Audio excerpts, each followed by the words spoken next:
Welcome to I Heart Geek.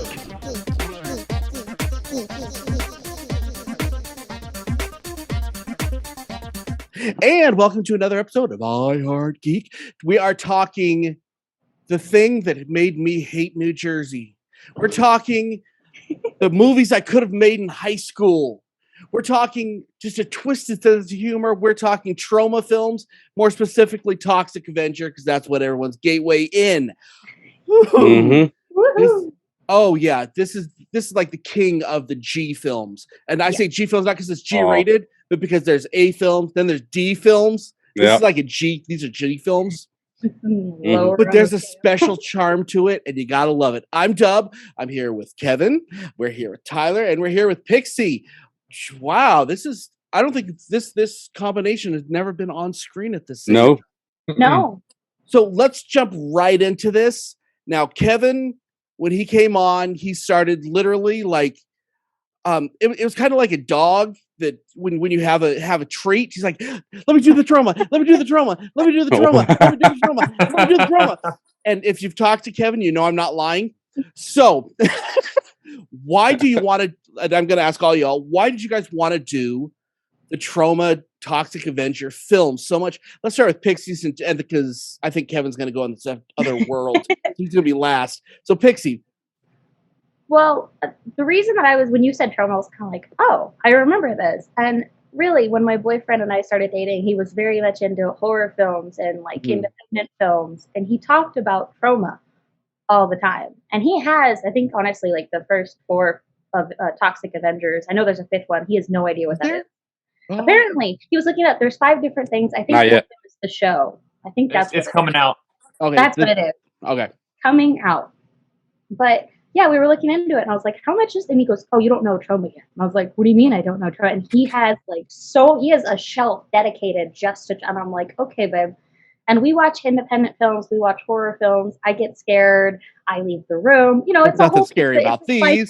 It's a cycle we have. But with these films, I was actually totally fine with it. Apart from a little bit of the gore, where I was kind of like, like the dog scene. Anyway, I have one rule, and it's no hurting dogs.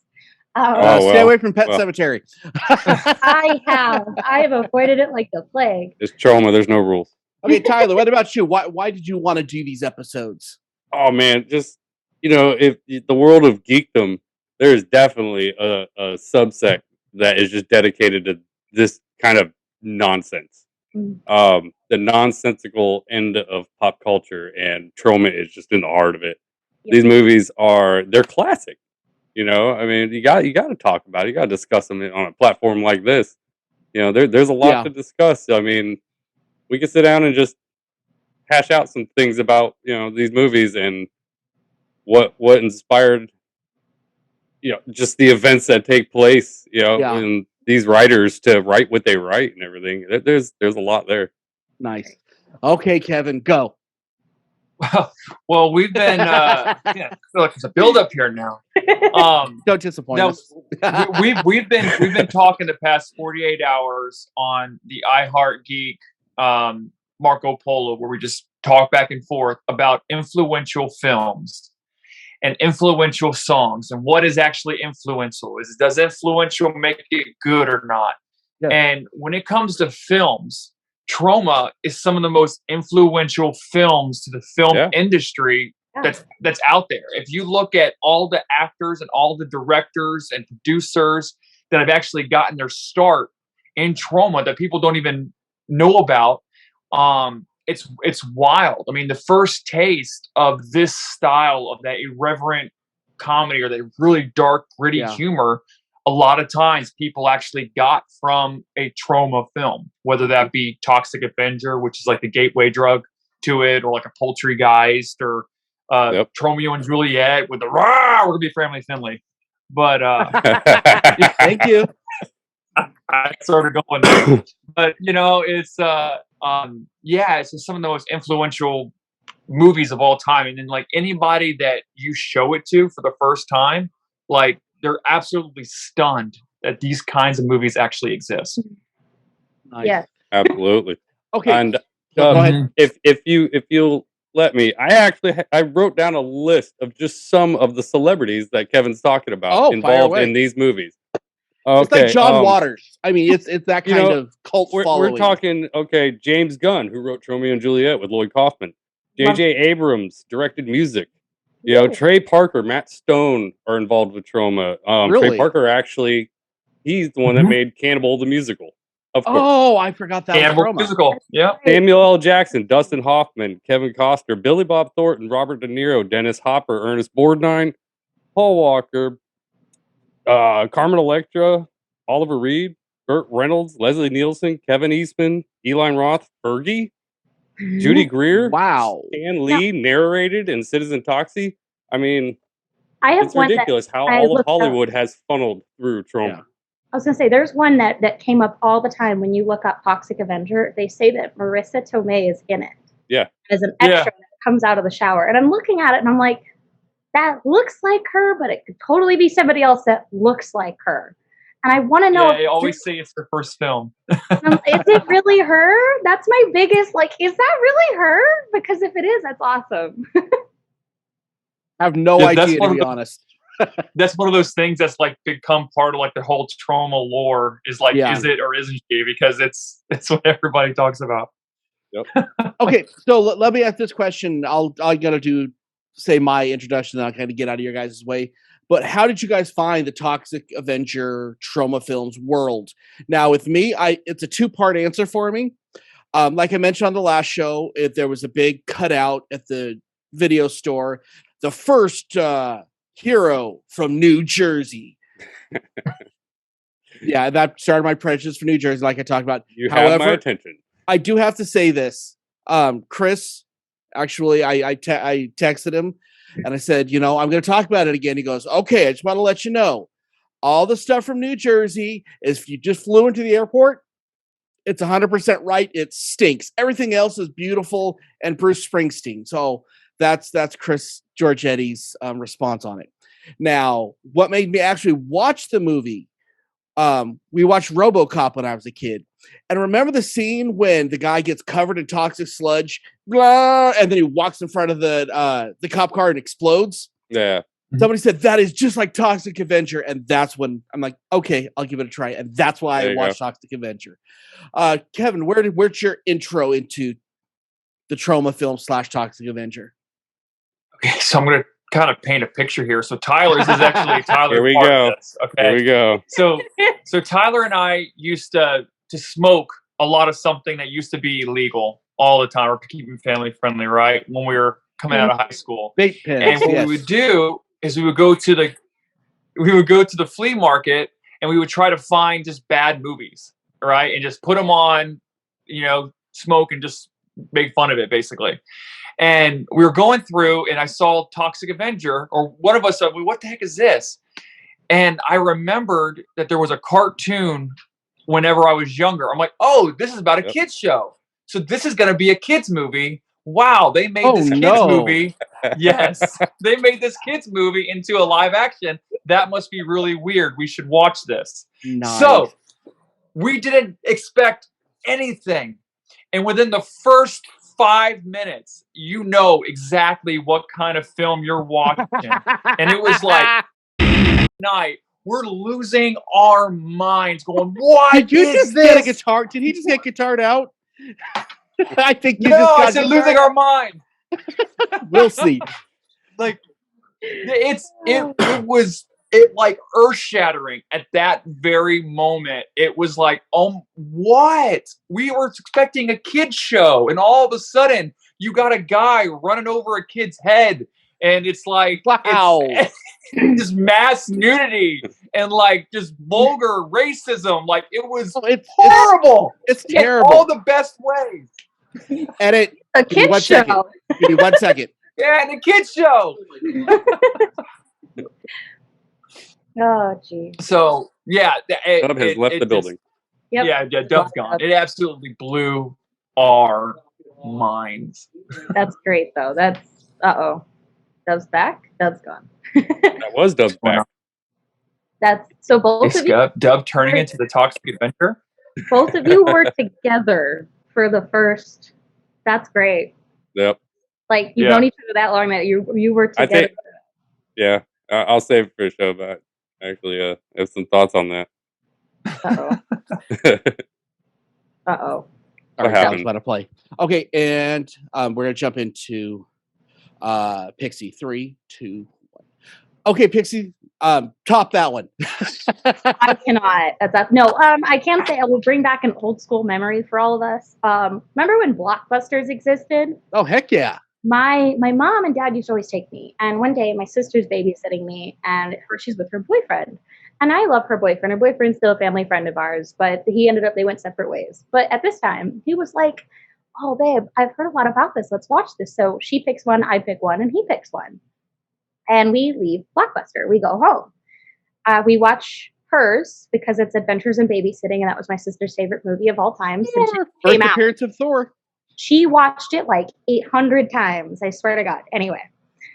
Then we put in his because even I had said, I don't think he's going to want to watch mine. I picked like a kid's movie like Disney or something. And I remember I kept going, I can watch this tomorrow with my sister. You don't have to watch it. And he puts his in and it was Toxic Avenger. And we started the first like 2 minutes of the film and my sister's like, you're going upstairs. We're not watching this one. And I was like, okay, let's put on a TV show or something instead. And I remembered seeing some of it. And then I remembered being the child that I am coming back down and trying to watch it anyway while they were watching it. And I just, because I wanted to see what is this nonsense that every adult keeps telling me I can't watch yet. And I remember going, that's terrifying, and walking away because not the dog scene, but like not the kid scene either. There was a scene in between where he's ripping up. Oh, he's fighting the 3 guys in the alleyway that were beating up on the cop. I can't think of their names right now. But Cigar Face. Thank you. He's fighting them. It gets a little bloody and gory. And me at my young age was like, nope. And I ran upstairs and I watched it again with my boyfriend. Like, honestly, when we first started dating about a year ago, and I was like, oh my God, what? And it was so bizarre because he had picked horror films up to this point.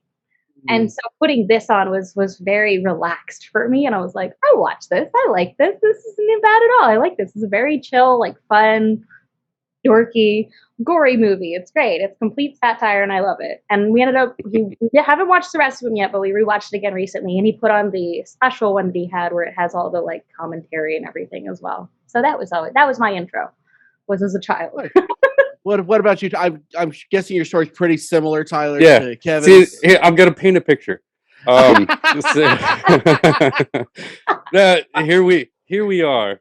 No, it was like everything Kevin said. You know, we picked that out not knowing. We were familiar with Toxic Crusaders. You know, all 11 episodes.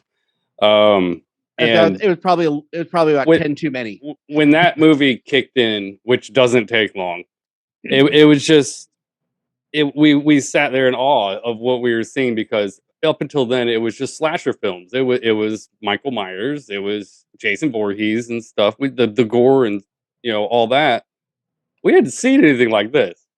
While it's not super realistic like some of these horror movies try to make it, it was enough to really push you to the limit. And I really think it was like a formative time.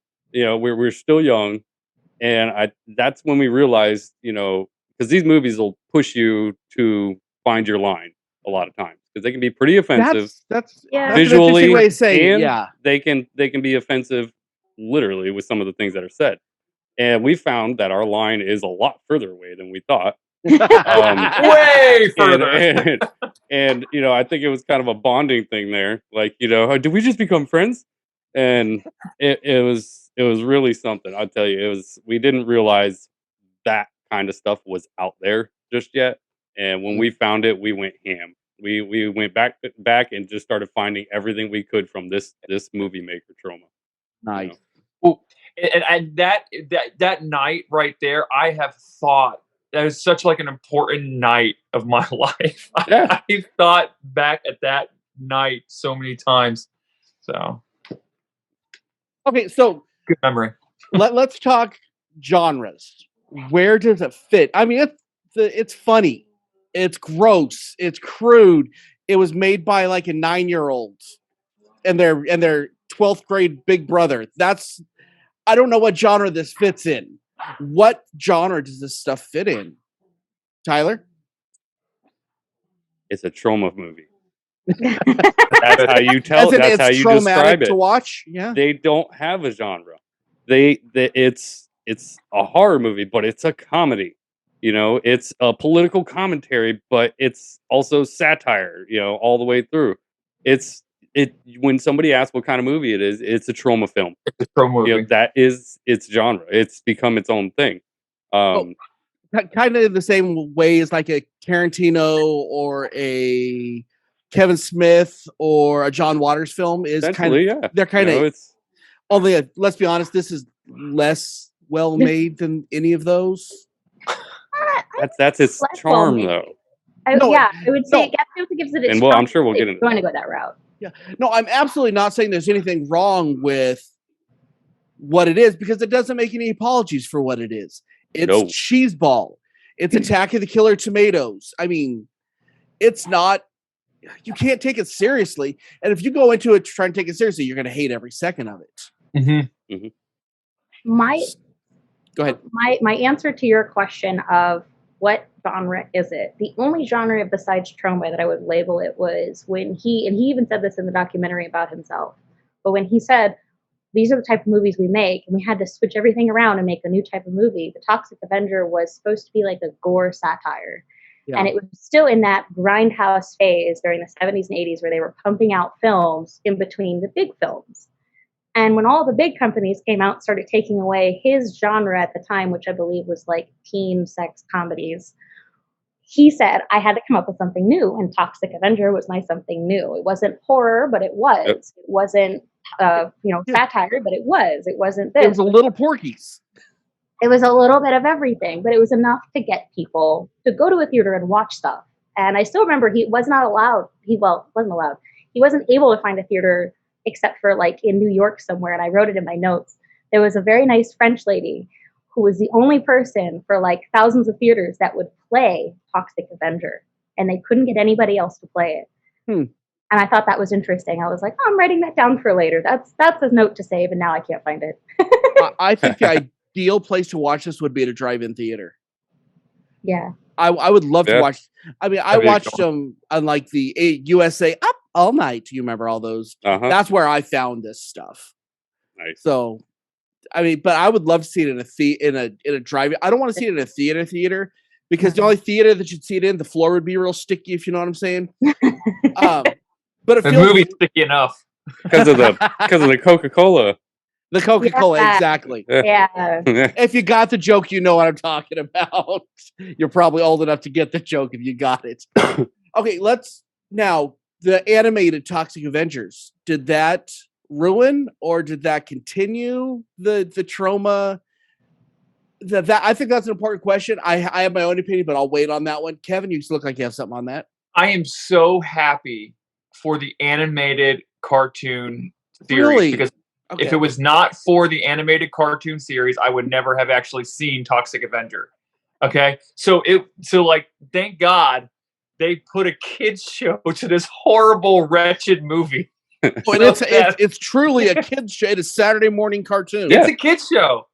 Like it's talk about indoctrinating me at a young age. Like they showed this show when I was like 6 or 7 years old, so that whenever I was 18 or 19 and I realized how grotesque the character model actually is, like, so thank God for it. I mean, it sucked. I mean, it's not. It's terrible. It's horrible, but I mean, thank God for it, because how many other people like Tyler and I saw it because of the kids show? Right. Probably more than would admit it. I'm gonna guess a lot of trauma. Trauma from trauma. Okay. As I said, I know we're sticking on the Toxic Avenger stuff because let's be honest, that's the only thing I really have knowledge on. I've seen Cannibal the Musical, but I didn't even know that was a trauma film. Which Toxic Avenger film was your favorite and why? Let's start with Ellie. Oh no. So as I mentioned, my boyfriend has them all. I have not seen all of them yet. I don't blame you. I'm going to stick with the one that I have seen, which is the first one. Okay. I do like it. Again, it's a great storyline, even though it's so silly and awesome and weird at the same time. I love that there's still like a little bit of like a love story to it and a little bit of my hero and my savior. And I also love the strange fact that nobody else calls him Toxic Avenger in it. I find that interesting. They call him Melvin.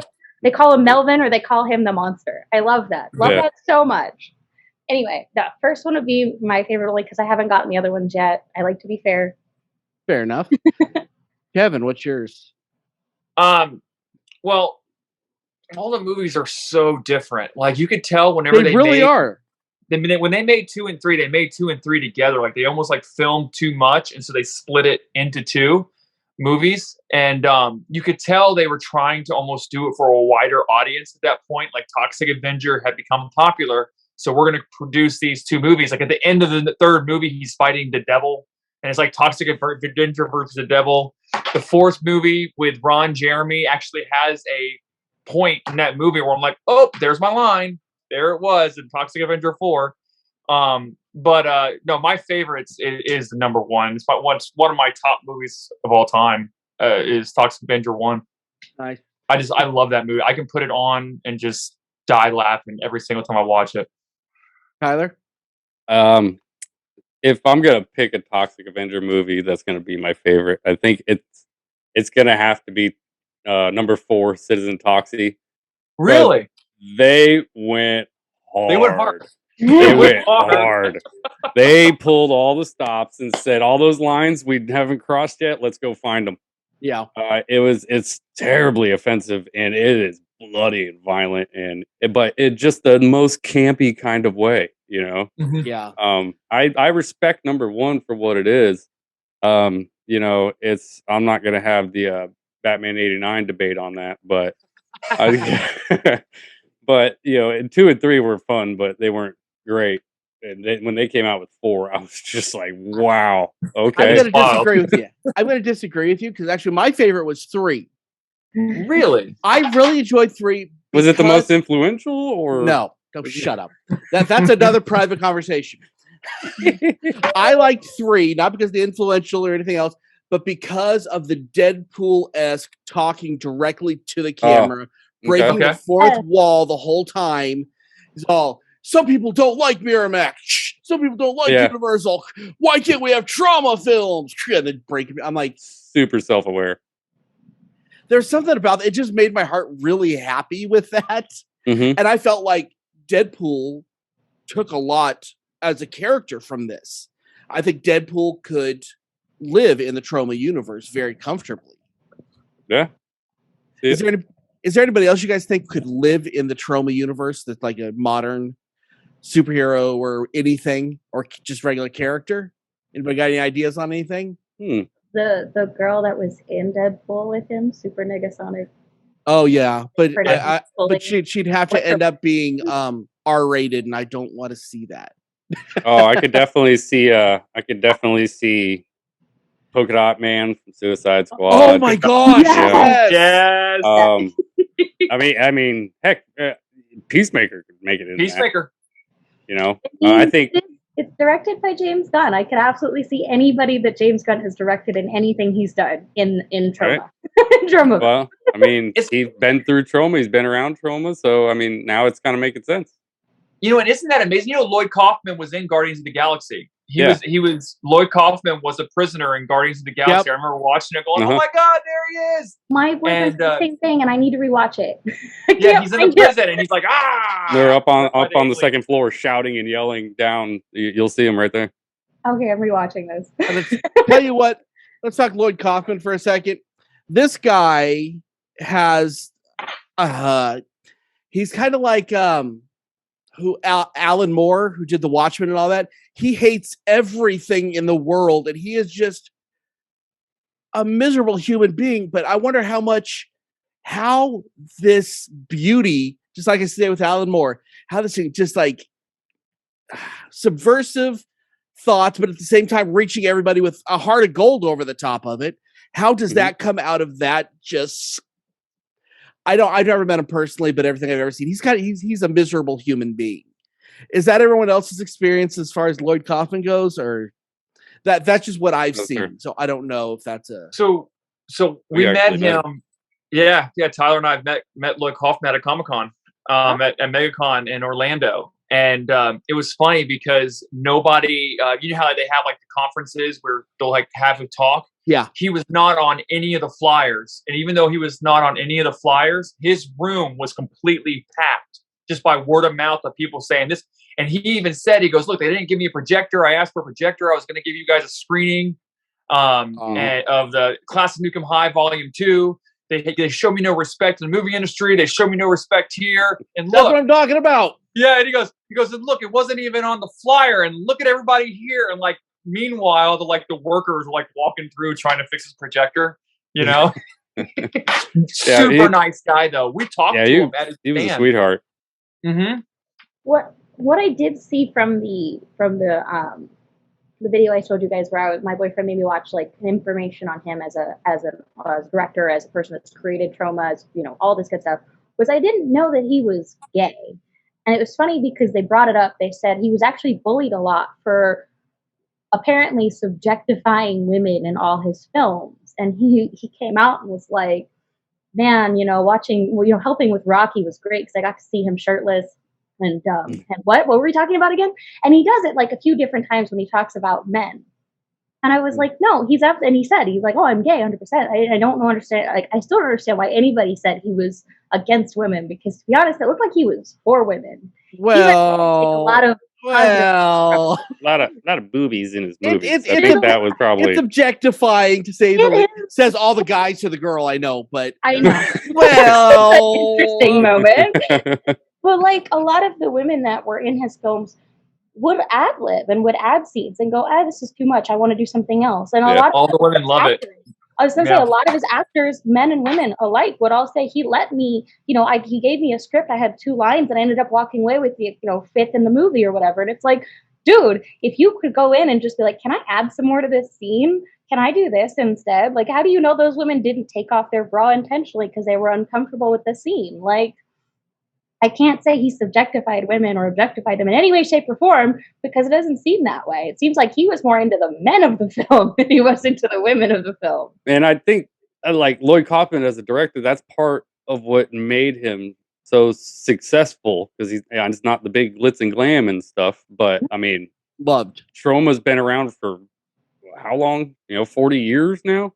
I mean, the guy gives people freedom to do what they want, whether it be the actors, it be anybody he's working with. You got a lot of room to play, and I think that's why a lot of Hollywood has funneled in through Troma, because it's a place to go and just learn your craft and try something new. You got an idea, nobody's gonna accept anywhere. You go there. Trey Parker, when he was making Cannibal Musical, nobody wanted that. Nobody. No. Like Sundance didn't even was like, no, get that out of here. Troma said, bring it on. And I think I heard it was like 2 years later, South Park came out, and then everybody jumped on. Look at Trey Parker, he's great. That was Lloyd Kaufman though. That's what he started out, just wanting to do something fun. And a lot like you hear Kevin Smith talk about, I just want to make movies, man. I got some ideas, I got some stuff, I want to have some fun. Yeah. And meanwhile, you got these little bit of undertones of little, messages here and there, but it's way subdued because you're so distracted by, somebody's arm being ripped off and then put through a meat slicer. Yeah. Oh, I heard that the one guy, I can't think of his name now, but when you go into the 3 robbers that go into the restaurant, one of those guys actually had a prosthetic arm. So when he ripped off his arm, it was actually his prosthetic arm that he was being that's awesome. with. That's amazing. I was cracking up. I was like, that's beautiful. Thank you for that. Nice. There's one of my favorite lines of any movie ever in that one scene, and I cannot say it right now, so it'll be just guitar. It's going to be the serial killer joke. No, like the body laying with a mound of cereal and cereal boxes on him. What we have here is a genuine serial killer. Yeah, well, really. I don't know if it's true or not, but I had heard that in the Sandman, and I know that you read this, Tyler, where they had the serial killer convention that was based on a trauma idea. Oh, okay. And so, I mean, I can see it. Let's talk influences real quick. I want to hit this one real quick because this one's I mean, I say if without Trump, we don't have a Kevin Smith, we don't have a Quentin Tarantino doing Pulp Fiction, we don't have. Well, him and Waters came out at the same time, so I mean they influence each other, I think. But I want to talk about a current one, and I'm going to say it, and then I'm going to get out of the way because Kevin wants to talk about it.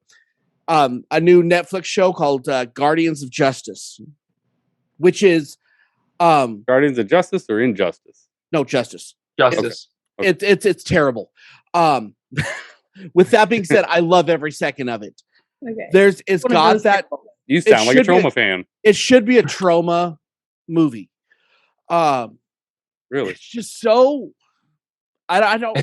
Wild. Kevin, take it. I don't know what I want to say about this. Oh God, is it wild? I mean, so Dub introduced me to this show a couple weeks ago, and I was like, the way he was describing it sounded great. He was like, "This is the worst thing you're ever going to see. Don't go in thinking it's going to be good. You're going to love it." I'm like, all right, cool. So, It is. and I don't know if it's because I've been looking and listening to a bunch of Trauma stuff this week. As I was watching Guardians of Justice, you can see the influence, like it's all through it, of Trauma. Just how it's almost like an experimental show. Like every episode, it's brilliant, and you really see the influences from like a from Trauma, where it's almost like an art house type feel, but there's this layer of super smartness underneath it. Like it's very dark but very smart at the same time, and it gives it a good balance. With a stupid top. It's a cake. It's a cake. Cake. It's a frosting of stupid, and then it's got the cake of like, okay, this is content, and then it's got the filling that's like really smart. It's got the raspberry filling that's like really smart. And that's the genre that Trauma is. They're cakes.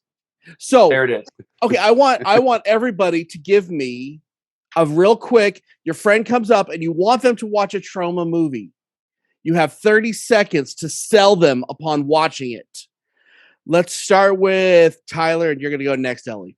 Dude, it's Trauma. You can't sell somebody on Trauma. Come on. I think you just can. got to stumble into it.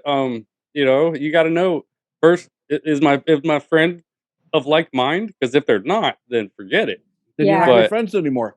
But I mean, basically all I would tell somebody, which I have in the past, is if you have a line and you want to find it, Trauma's going to get you there. I mean, number 4 did. there is movies like Terra Firma that, as I get older, I can't watch that as much anymore. Like it's just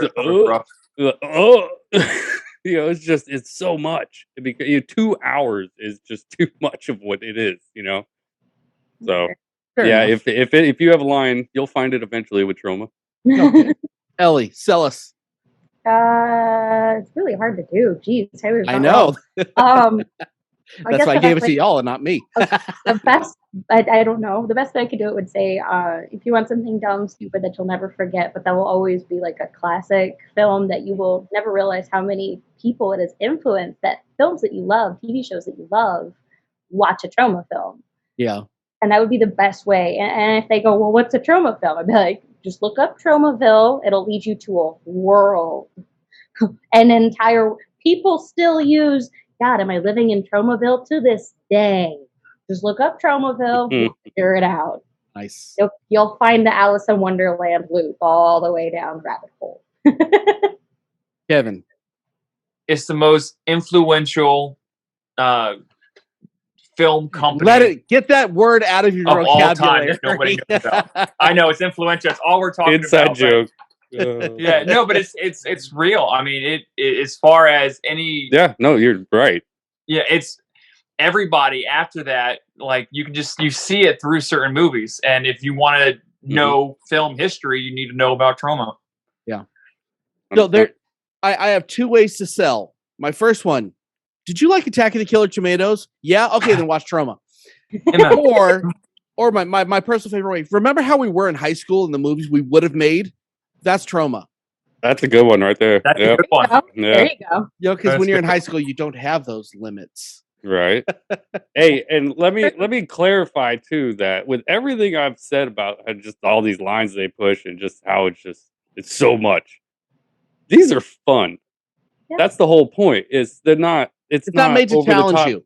Yeah, you got your gory movies and stuff that are like referred to as torture porn or something like that. Like The Saw and that slasher films. crap. Yeah. These aren't that. Not in the least. These movies are made with like $2,500. Okay, Horrible practical effects. Oh yeah, terrible. So Army of campy. Darkness looking stuff. Oh yeah. The Army of Darkness is Star Wars compared to these, I feel like one of my favorite like kind of lines out of movies, like I feel like a lot of them nowadays I'm like, was that influenced by trauma? Like any line that I'm loving out of movies, I'm like, I wonder what happened the other day. Like how did that line come to be, and did they watch trauma films before they came up with the script? Because you watch it, and like the other day I was joking about Klaatu Baranikto, and my buddy's like, oh, I remember that from, and I can't think of the name now. Army of Darkness. He referenced one of the other films for that group. Poltergeist? No. He referenced, so Klaatu Baranikto was from Vader Sits Still, and he referenced a line from a movie that he jokingly said it in, and I can't think of the name now, but I can't wonder, like, how many directors were influenced by Lloyd because of all of his, like, amazing works. Yeah. I'll remember the name of that movie later. But it's classic. A guy with a chainsaw arm at one point in the films. I can't remember. Yeah, that's Army of Darkness. Evil Dead. Yeah, Evil Dead. Yep. Thank you. Bruce Campbell being just... Bruce Campbell being him. Is any of that based on, like, did they watch Trauma before they made that film? Because I feel like Sam Raimi was in a Trauma film. is incredibly affected by Trauma, I believe. I feel like a lot of the movies that I love are from that. And even Peacemaker, because you mentioned it earlier. I'm like, all of James Gunn stuff now. I'm like, nope, it's all based on Trauma. It's all I can see now. It's all I can get. Just that mind. Yeah. It is. And that's what was so cool about Lloyd Kaufman being in there, because Lloyd Kaufman did that as a favor to James Gunn. It was James Gunn's first real big movie, and so he said, "Hey, Lloyd, can you come and be in this movie? Because I want to basically honor you." I got into Trauma has an app for like $5 a month, and I got it this month to start refreshing on all the talks because I lost all my movies, and I was refreshing, and I'm going through there. You guys would not believe, like, it's like anybody that wants to make a film, they can make a film with Trauma. Like, so I was clicking on some of these movies, and I'm like, it looks like if I took a camera, but that's the beauty of it, though, right? Like, that's why it's so influential, is that you have all these directors just getting their feet wet, and they have an outlet to do it. There's a movie where it's made for $1,000 by James Gunn's wife at the time. Like they both star in it. They're both well-to-do, like, Hollywood types that want to do good for the community, and they want to help the homeless, so they hand out suckers to the homeless. And inside the wrapper is like some inspiring art that James Gunn did, to help motivate you not to be homeless anymore. Like, it's just a ridiculous concept, but amazing. The movie was made for like $1,000, and it does. It looks like it was shot in a home video, but that was Trauma. They took all the outcasts, all the outliers, and said, "Come here, we got a home for you." That's the way Lloyd operated. I do have a question for three of us on here, parents. So I'm going to ask you, and you can pretend to be a parent. At what age do you let your son and or daughter, because it might be two different ages, watch? We all started with Toxic Avenger, so at what age do you let them watch Toxic Avenger? Sit down with dad and watch Toxic Avenger, or mom. Yeah, I got the two boys. Okay, but I know my boys, and it ain't gonna be anytime soon. One's 11, the oldest, and I'll probably wait till he's about 16. Really, that old? Oh, he will have experienced all that before he's 16. I know his dad. But still, me as a parent, if he finds it out there in the world, that's one thing. Okay. If I'm going to sit him down and be like, watch this, the 16 is probably, I think, fair enough. No, I remember doing a Pulp Fiction with my kids when they were 12. Watch this. That's wrong. Not really. What about you, Kevin? What age? River's already seen them. You sit down, you little princess. Oh, wow. My little 6-year-old's already seen them. No, I'm kidding. And that's why he lost custody. I got it. Okay, I got you. There it is. And that's the divorce. There it is. That went dark fast. Man, that's a hard question because I mean, I watched him at 19 years old, and I think I was still too young. I mean, I don't. I'm gonna say 16, but I mean, and there's a lot that goes on in that, and I can only picture her as a 6-year-old right now. So let me see her mature a little bit before I give that solid answer. What about you, Pixie? In this Etherverse where you have If I had a little one, If I mean, you I had have a a- dog, but that's not the same. no, I make my dogs watch it. Look at it! Look at it! You know. Watch it. No. It's funny because I would have said around 11 or 12 because for me, I don't know, hearing you guys actually as parents say, "Oh God, no, that's too no." For me, it's like that's not a bad example of like bullying and what they will experience when they go into high school because And they're going to throw you into toxic sludge and he got bullied. That was 100% what's going to happen when they go to high school. They're either going to get bullied or they're going to be the bully or they're going to be witnesses that do nothing. And I can find an episode of Saved by the Bell that'll probably suffice. And though I probably could find other alternatives, if my boyfriend was like, "Babe, we should totally let them watch this," I would be like, "Yeah." You're not wrong though. If we put it on and they seem interested in it, or if I show them the trailer and they're like, "Yeah, I'll watch it with you," I'll be like, "Okay." But if they aren't interested in it and they don't want to watch it, part of me is going to be like, "Okay, watch what you want to watch. Like, what are you interested in? What do you want to?" Because part of me wants them to grow on their own too. But I feel like that's a good age because that's when they start questioning everything or acting like they're smarter than their parents. Because I've seen it firsthand with my nieces and nephews. 11, 12, that's when they're like, "I already know, thanks." Well, we have a rule in our house when our boys when they turn 12, we take them to their first R-rated movie. Me and whichever kid just turning 12, and they get to see their first R-rated movie with Dad. I know they've seen them before, but that is the cutting off point. I'm like, okay, at this point, you're old enough and mature enough to make your own decisions for what you want to put in your brain. Yeah. And that's really how I've always treated my kids. And honestly, I wouldn't want them to watch it at 12, but by 14, I would expect for them to be watching it.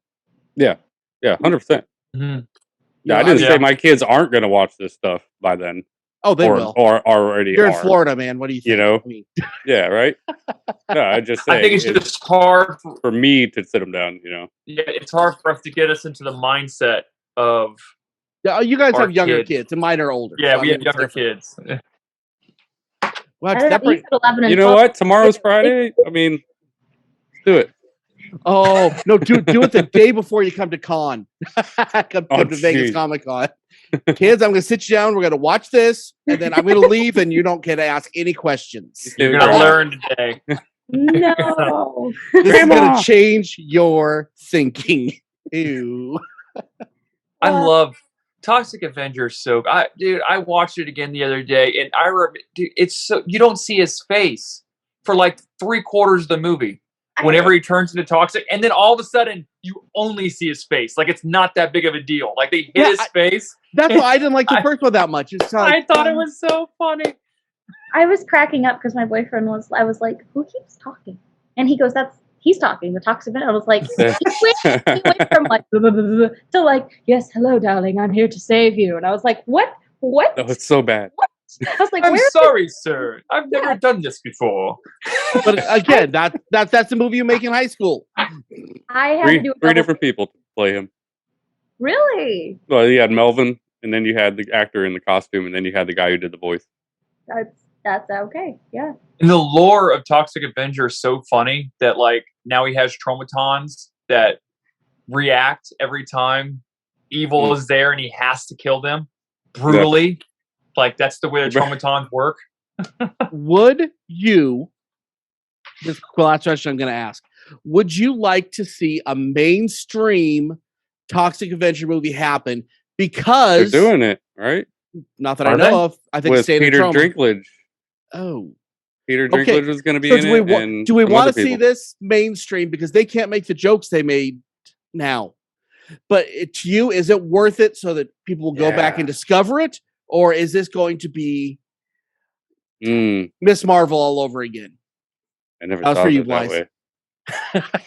So, is it worth it to you, or do you wish it was just underground and people need to discover it the right way, like we learned how to watch it?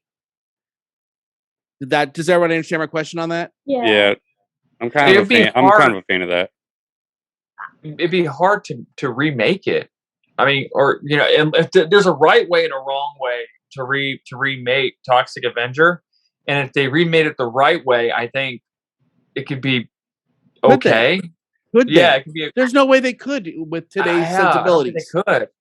I'm on the fence on that, only because, for example, my favorite example is Firefly came out. It was amazing. It wasn't nobody was super into it when it first came out. It wasn't until the show no longer was filming, more shows that people started really enjoying it, and I started watching it, and it was on reruns at night, and people were like, oh my God, this is brilliant. And then after the popularity hit, they decided to go mainstream and make a movie that nobody ended up really liking. Like, I still have to talk to my friends, and I'll be like, yeah, and then the movie was, I like this scene in the movie. I like the movie. What movie? And my friend literally will deny that the movie exists, and she's like, is she talking about something that doesn't exist? I don't know what she's talking about. And I'm like, thank you, I love you too. This is a great conversation. Like, the movie got me to watch the show in the first place, so I can't be mad at it. But at the same time, the movie just broke my heart so much. And now that I've seen the show and I watch it backward, and I watch it like the right way, I still kind of was like, I wouldn't know about it if I hadn't seen it backwards. So I'm on the fence. I'm on the fence. Kevin, you have thoughts? It could work. And now you wouldn't be able to do certain things, okay? But 90% of the movie you look at shows. Well, here, look. If you look at shows like, and I'm it's going to be more extreme than this, but if you look at shows like The Boys, who once an episode has something, you're like, oh my God, I never seen. She was, and then all of a sudden she sits down and his face explodes on The Boys. And guitared out nice. Okay. Sorry. Guitar solo. You know what I mean? Like they showed that in The Boys, and so you could do stuff, and there's a right way to do it. So I'm okay with it if they do it. There's a level of political correctness that doesn't exist in the trauma world. I mean, like Toxic Avenger, that was the one that had he was a heroin addict, but he was a special needs kid, right? If I'm not mistaken. I mean, you can't do that anymore. No. You know what I mean? Like, that kind of thing is just going to be out the window. And a lot of that was where trauma broke the mold and was like, this is what we do.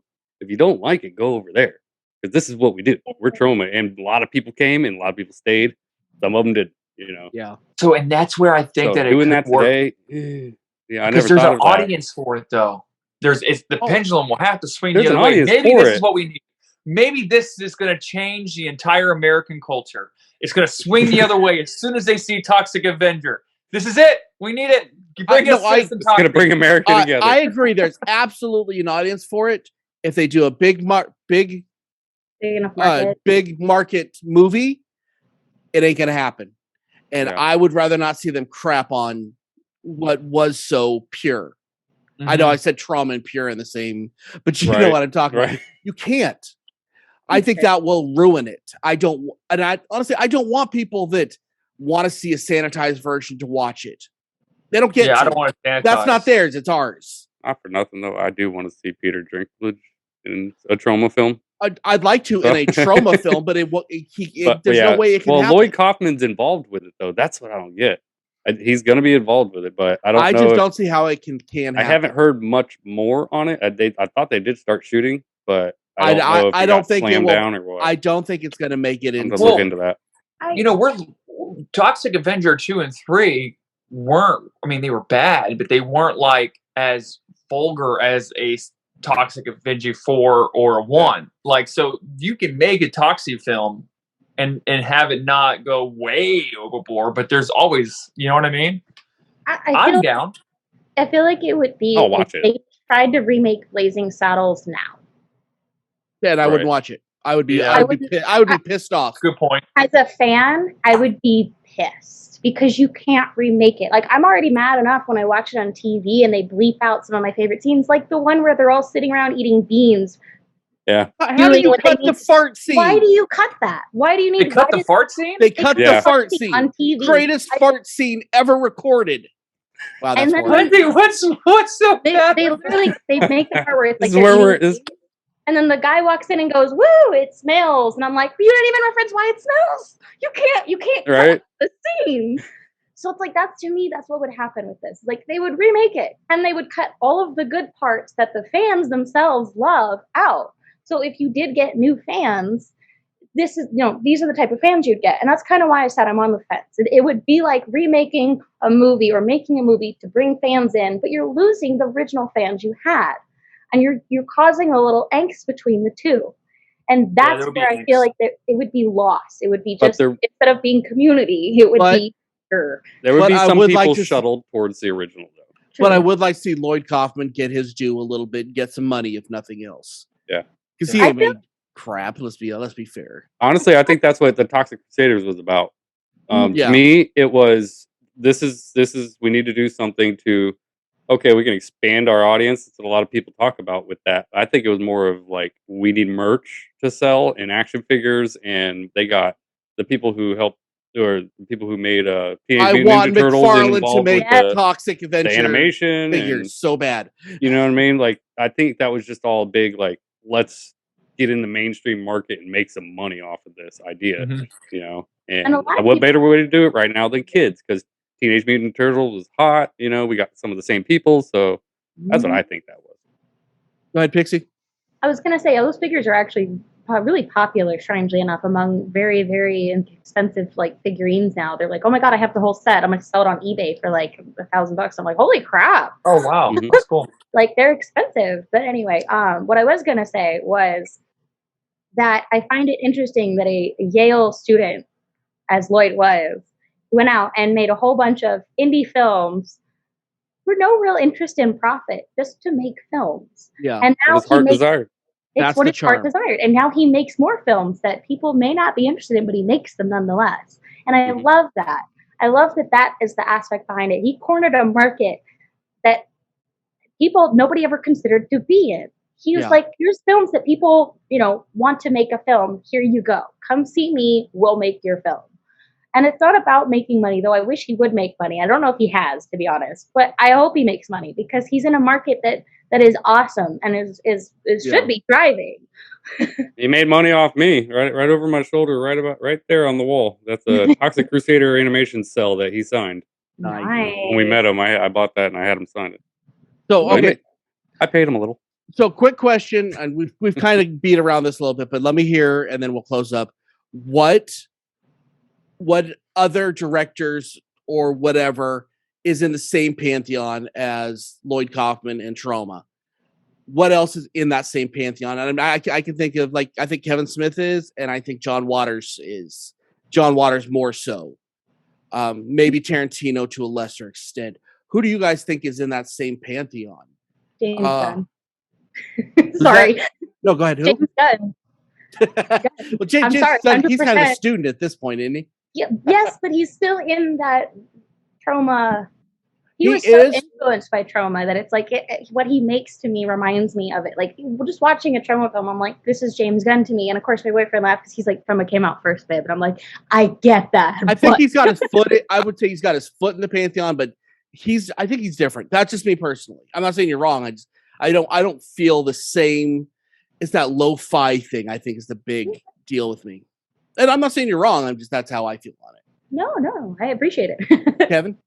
So I don't really care for a lot of his work, but Tim Burton's all Tim Burton's movies, they all have a certain feel to it. They're all done in a certain artistic way, and they have a whole subset of people that are all about Tim Burton.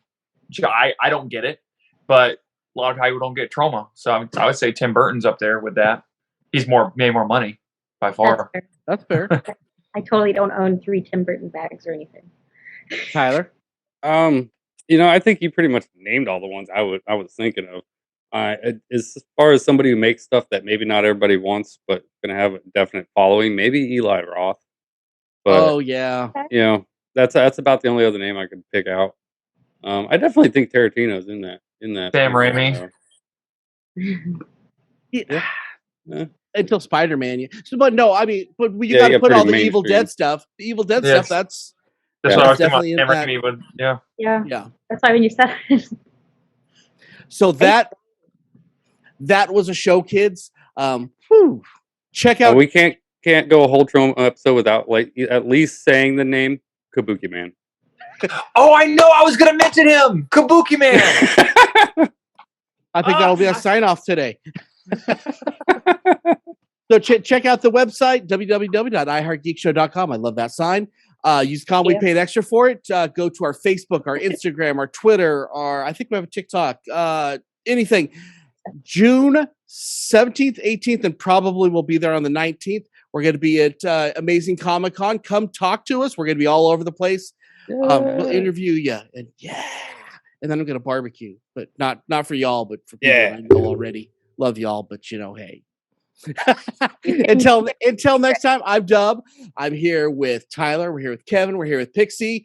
Kabuki Man. Kabuki Man.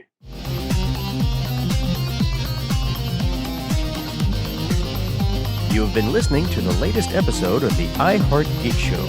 Make sure you visit our website at www.iheartgeekshow.com. Make sure to follow us on Instagram, Twitter, and Facebook. And if you check us out on YouTube, make sure to like, comment, and subscribe. And keep on geeking on to all of you geek rock stars.